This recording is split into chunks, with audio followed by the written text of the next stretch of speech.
রাধারানী যাবটের দ্বারে বসেছিলেন, সখীদের বলছেন সই আমার গোবিন্দ সকালবেলা বনে গেছে গোচরণে, সন্ধ্যা আসতেছে, গোবিন্দ কখন ঘরে ফিরে আসবে, শরীরে তোরা চল না, আমার গোবিন্দকে একটু মিলাই দে।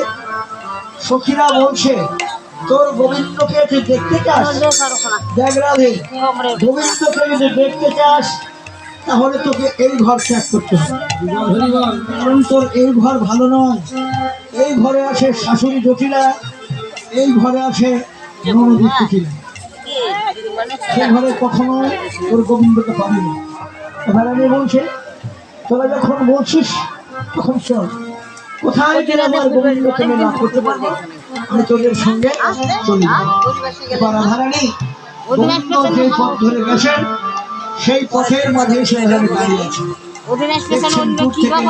গোবিন্দ রাখালগণকে সঙ্গে নিয়ে ঘরে ফিরে এমন সময় রাধারানী গোবিন্দকে বলছে, হে গোবিন্দ, ওই না আর ওই না বেশে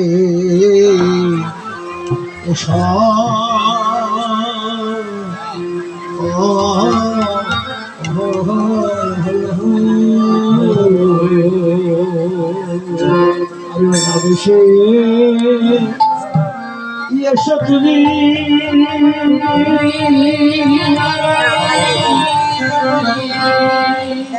দাঁড়ায়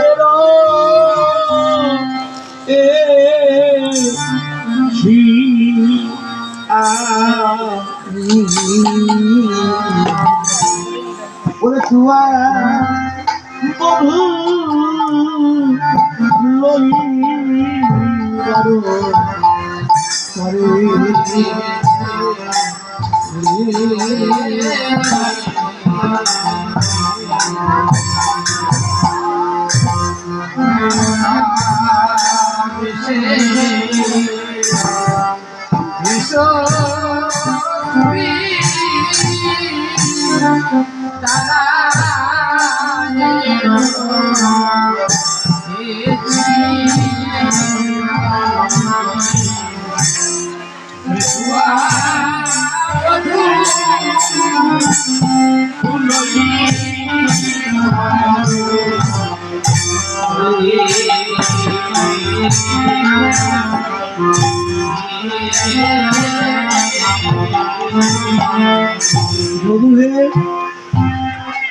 রবি যখন বসে পাঠে মুখে নজরুল আর থাকে, রবি যখন বসে পাঠে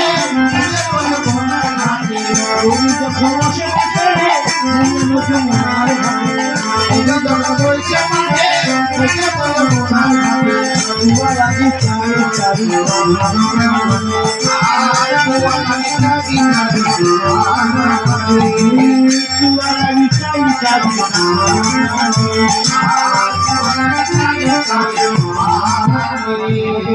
সে বড় ভালোবাসি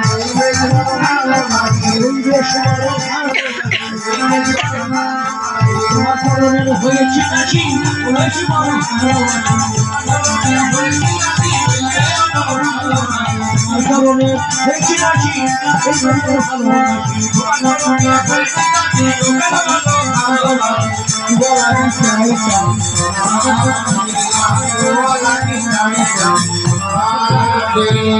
গোবিন্দ, তুমি যেই বেশে রয়েছ ওই বেশে আমার গৃহে চলো, আমি তোমার ওই বেশটুকুই ভালোবাসি।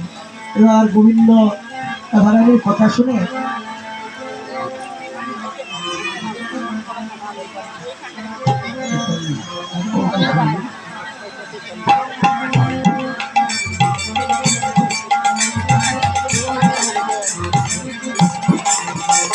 গোবিন্দ রাধারানীর কথা শুনে দাঁড়িয়ে রয়েছেন।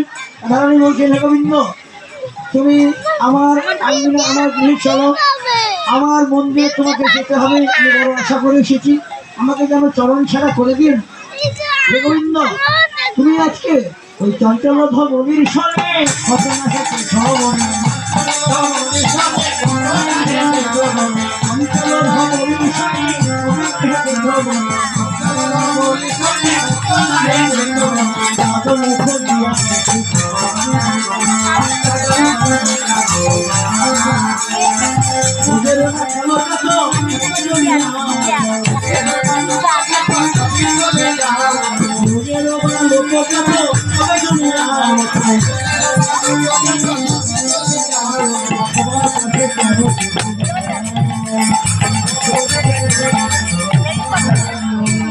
গোবিন্দ হে, ভোজে রাখালগণ সকলেই ঘরে ফিরে এসেছে।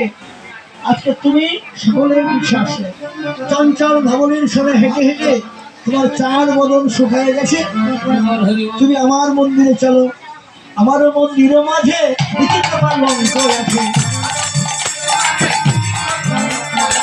আমারও মন্দিরের মাঝে বিচিত্রমান লঙ্ক আছে। আশেপাশে আছে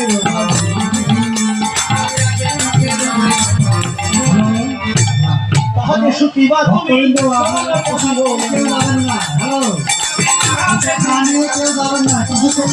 প্রসাদ বিতরণ করা হবে একটু পরে।